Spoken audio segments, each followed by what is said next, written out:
Hey guys, so we end up following the meta a lot on the channel. I thought it'd be kind of cool today though to do something a bit different. Look at some weirder or lesser play picks, basically underrated picks and builds that are actually still really good. Make sure you share any builds you have down below. I'm sure somebody must have something spicy I'm not talking about here, but as an example, like a month ago, right, I'll be talking about how Unsealed Spellbook and nobody plays it. Obviously now everybody and their grandmother plays it, so we're gonna skip on to that one. More something like Fleet Footwork on junglers. Before we look at that one, these two setups all have very different playstyles from the usual build, so I'd really recommend you try them in a normal game first to see how it works differently. So Fleet Footwork on junglers, mainly for tank junglers, we're seeing it a lot on like Sejuani, Jax, and Nunu, but it's that kind of style of champion. Most of these go precision secondary anyway for Triumph because it's just kind of too strong, and Alacrity as well for the attack speed, which really helps them clear.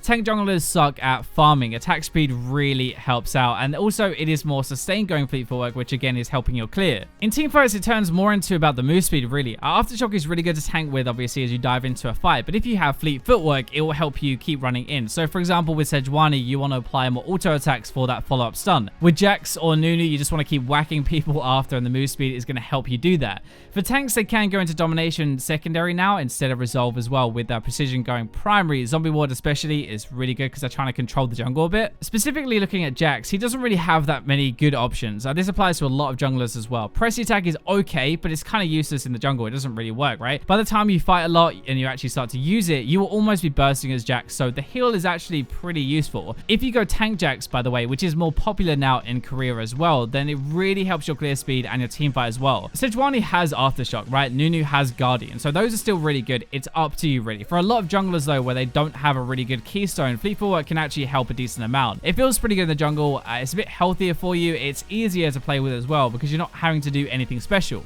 The first proper one of the video though, I actually did a double take on. So I looked at it and I thought, nah, this can't be right. But there actually is a guy in Korean Challenger playing Rengar with a Zhonya's. It is not even full AP Rengar though, like we've seen kind of before. It's like a hybrid. I don't know, nothing really is normal about this. This is top lane Rengar as well, taking Grasp the Undying. This is Rune Page, nothing too weird about that one, except when he uses this one instead, Kleptomancy Rengar. Of course that is a thing. Seriously, this is the other page he has been running mostly to climb with. He swaps between the two though after the nerfs in 8.2. He even starts with a Relic Shield and a refillable potion. That doesn't make much sense to me because he's not sharing the gold, but I'm guessing that he wants the Bandit passive so he gets more gold when he dives in. Anyway, after that, Black Lever, so relatively normal. That's nice at least. After that though, he gets his Zhonya's or Spirit Visage, one of the two, and this is every game basically. Like, it's not a one-off thing. The first three items are almost always Cleaver, Zhonya's, and Spirit Visage, but the thing is, you're actually pretty tanky with this. You have a good amount of health. Watching him, he dives in, you do decent damage, but he just doesn't die for ages, and he heals for a lot as well. Sometimes he will get to 4 items in a game, not often, but he does get a Guardian Angel after that, so tanky, and then you're a golden from your Zhonya's, you have Guardian Angels, so they have to kill you twice after all of that. This shouldn't really work, but there you go, it does. His W does have an 80% AP ratio, which is going to be nice for that though, and you know, next patch, this guy is going to wreck even more. They are giving his passive an AP ratio, and his E, I think, right, an AP ratio as well. It's going to be even worse. I feel like a lot of this revolves around how Sins used to be. You just kind of run around being as annoying as possible, healing for a lot, and lasting a long time in a team fight.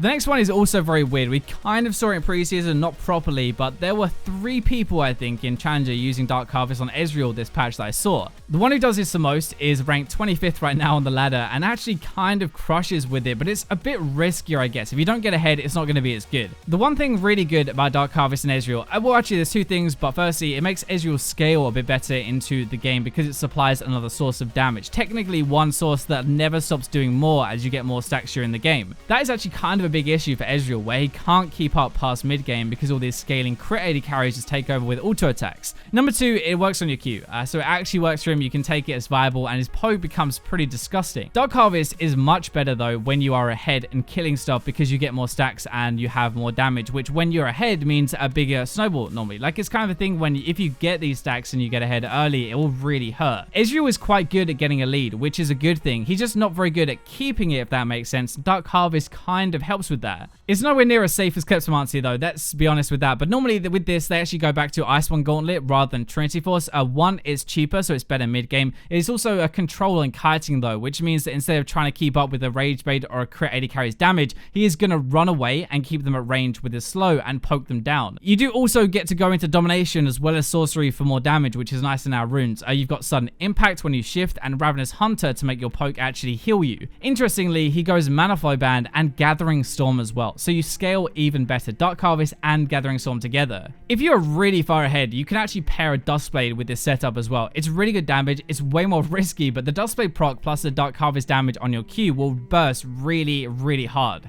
So Aatrox as a champion is pretty underrated at the moment. He's not amazing, but he can actually be pretty good, especially it seems if you get a Trinity Force as your first item. You'll be a little bit more tanky, I guess. It's a more tanky build than normal. The Asterix is another thing that they get after this. Obviously, you get the shield, but you get the damage on the Sheen as well boost, which is really nice. And Titanic Hydra, they're kind of like health stacking damage source. It's the same idea as why like a Laui is strong, or a Jarvan for example, building damage but not very easy to kill at the same time. Even more with your revive on Aatrox and your self-healing. There are three main keystones that people go right now: Lethal Tempo, Grasp the Undying, and Press the Attack. But it seems like Grasp and Press the Attack with the Trinity Force Rush is what most people go for now. It synergizes a little bit better. A lot of people still use the old really heavy attack speed style with Lethal Tempo, with Blade the Ruined King, Phantom Dancer and stuff, but that is not working as well as these others, playing him like a bruiser. If you play him like that rather than a full-on hand glass cannon, it seems to work much better. At least in career for now, he is beating a lot of meta picks: Darius, Jace, Garen. Like, he can duel these guys pretty well. He survives, he heals up, he does damage, and that's actually not that bad. I wonder if part of this as well is also because career loves to dive people when they get ahead, and Aatrox can just get his passive ready, tank the tower, kill them maybe with his jungler, and revive after it for free. So another keystone that is getting a lot more play in 8.2 is Glacial Augment. The first champion that we're going to look at with this is Sion. It did get a recent buff last patch to make the keystone a little bit better. A lot of people use Comet still for Sion, but Glacial Augment is actually just as strong apparently. He does build for this specific keystone though, so like yes, in the lane he can slap them, slow them, he can land his Q a bit easier after that. He rushes Righteous Glory though, and that thing procs the massive freeze ray part of Glacial Augment and slows the entire team if you crash into them. Righteous Glory slows when it ends, and that is what actually procs it, so when Sion reaches an enemy, it's like he has the potential to cause so much chaos because of the AoE slow. He even takes approach velocity to make this work. You have more move speed towards slow targets, right? So you're literally charging at people and they can't really get away. If you think about it, in a fight, you're going to now have a slow from auto attacks. You have the slow from Righteous Glory, the slow from your E, the knock-up from your Q, the knock-up from your ultimate and your Sion anyway, plus all the slows from Glacial Augment. That's actually a disgusting combination. It makes you a real beast at engaging fights because once you charge in, they just cannot really get away. I think this is where Glacial Augment actually is pretty good as a keystone. If you have some sort of specific synergy or build, you can really synergize with it. It's popping up on a lot of different picks like that actually, and one we're going to talk about first of all is on AD carries and specifically Jinx. A lot of people are playing this on Caitlyn, some people are playing on Xayah as well. Mostly it's seen on Jinx though. You lose out on the healing from Fleet Footwork, but you get this kiting slow instead. Apart from just being immobile and wanting to kite anyway, if you land that slow on somebody from range with a rocket form for example, it'll make landing your W easier and your E traps easier as well at the same time. It's one of those things where like you probably don't really realize just how much it is actually helping you. It is hard though for an enemy to get on top of you when they're running towards you. You have the range from your rocket and you're hitting Glacial Augment slow on them and just running away. Aurelion Sol is another one. He's a weird champion because he's always got quite a good win rate, even higher now though, and Glacial Augment is one of the reasons why. It's actually really good on him. Your auto attack slow makes your stun and your damage easier to hit, like easier to kite with as well, right? Plus you have the GLP thingy, which is going to freeze raid them at the same time. Aurelion Sol's entire kit is revolved around kiting people and just trapping them and not letting them get away, and having a slow from your keystone is just going to help even more. It actually synergizes pretty well with that kit, and even though he's not really played and he's pretty uncommon, most people aren't going to go and smash with him now, he's actually pretty good with it. Tarm is the most common one using it and probably not considered very underrated anymore, but almost every single high-low Tarm player now uses Glacial Augment instead of anything else. It makes him really annoying. You can auto attack for the slow, you then Q with it, which is easier to land because they're slowed, you auto attack again and there is no way they can escape you now. You're just pretty much going to 100% get eaten at that point.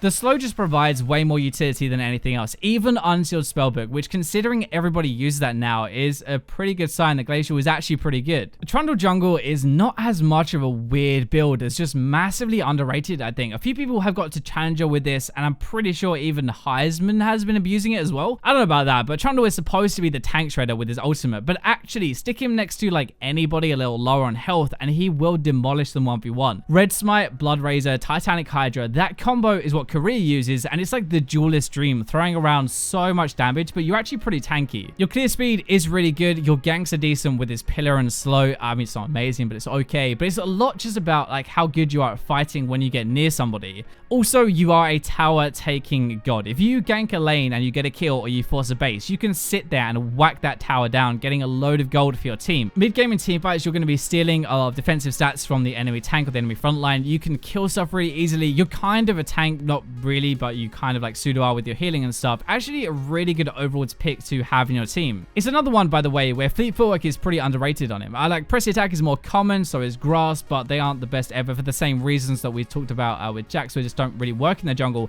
Predator actually and Fleet Footwork have the best win rates for this pick so far. A bit different, but they both kind of make sense for him. Back to weird stuff though, we haven't seen this in ages since they nerfed the AP side of things, but full AP Gallio is actually being played in Korean Challenger. Tank Gallio, yes, we have seen that, right? But full AP, like full AP is definitely not normal. Unsealed Spellbook is the keystone because, of course, why wouldn't you want to take this? You take Ignite to kill people in the lane phase, you swap it out a bit later into the game. Rod of Ages or Abyssal Mask to start with, which is pretty standard first, but then moving into like Leandri's, Zhonya's Death Cap, that's not standard. The burst on this is actually still very, very good. We had this at the end of Season 7, right? In pre-season, he went away, but the biggest issue before was there was no good keystone for him to use, but now we have the wonder that is Untitled Spellbook. We're going to take Sudden Impact to give us more magic pen to kill people when we charge in. Standard inspiration stuff, really nothing weird about the runes, really. And remember, Riot gave his taunt some AP recently. Your roaming is sick, though. This is what it boils down to. It's a big thing. If your jungler goes too deep in the jungle or your bot lane gets ganked, you can roam a little bit of the way down and you just ultimate in. It can massively help your team out in these early fights, and you've got the damage to back it up apparently with this setup with full AP. So that's going to wrap up some weird and underrated picks for 8.2. I hope you guys enjoyed the video. Make sure to leave your ones down below, but for now, I will leave you with the robots.